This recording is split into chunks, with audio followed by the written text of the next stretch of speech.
Salut à tous et bienvenue dans Sortie de Veille, le podcast quotidien de Mac Génération.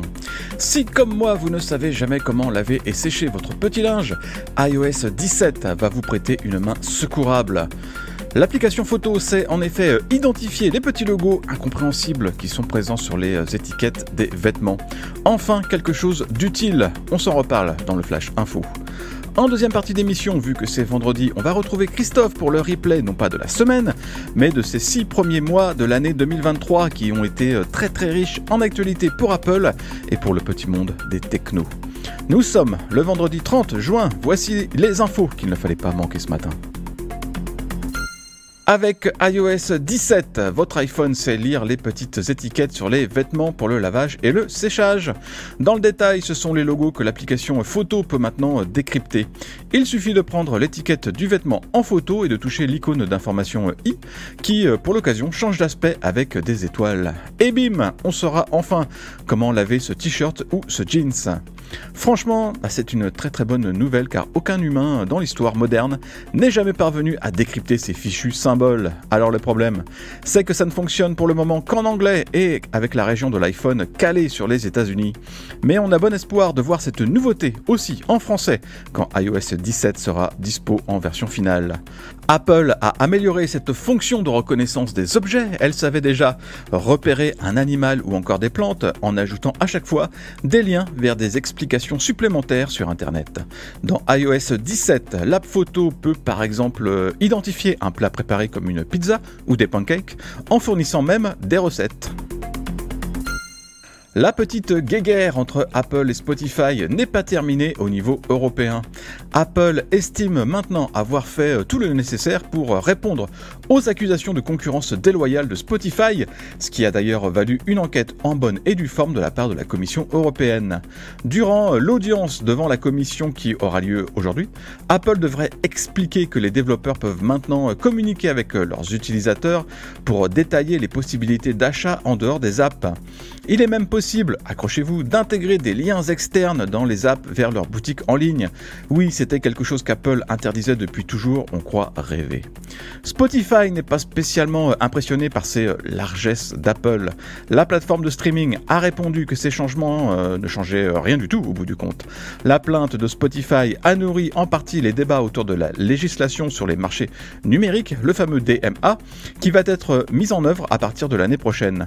Parmi ces mesures, on trouve le sideloading et aussi l'interdiction pour Apple d'imposer son système de paiement. On s'approche de plus en plus du lancement d'un nouveau casque chez Beats qui ces derniers temps nous avait habitués à des écouteurs. Il s'agirait du Studio Pro, autrement dit le successeur du Studio 3 sorti en 2017 et qui a bien besoin de prendre sa retraite. D'après la rumeur, ce casque reprendrait le design du Studio 3, ce qui n'est pas la meilleure des nouvelles vu qu'il n'est pas forcément le plus agréable à porter. Par contre, on gagnerait un port USB-C, de meilleurs micros, une annulation active du bruit améliorée et une plus longue autonomie, ce qui ne sera pas très difficile.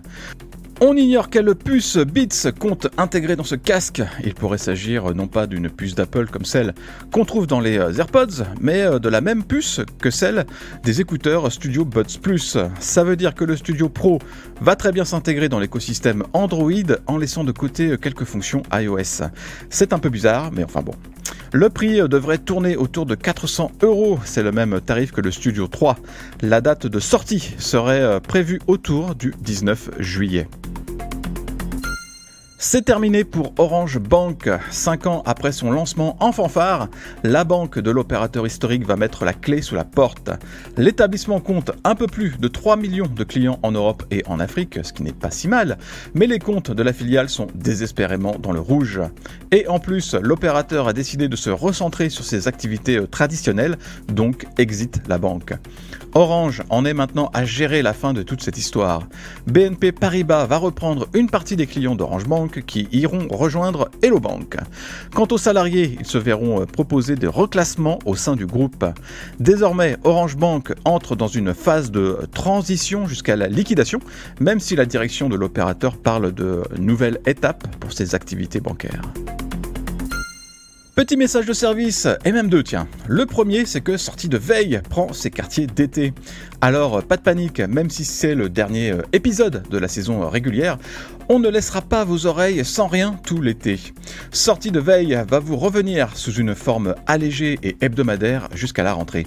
L'autre nouvelle, elle est plus douce amère, c'est que je ne serai plus votre hôte. Je vais en effet partir vivre de nouvelles aventures après quasiment 10 ans chez MacG et un nombre incalculable de news et de podcasts.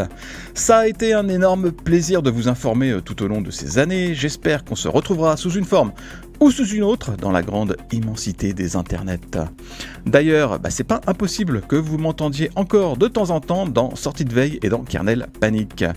Merci encore à vous tous de votre soutien et n'oubliez pas de vous abonner au club Hygiène, bon sang de bois.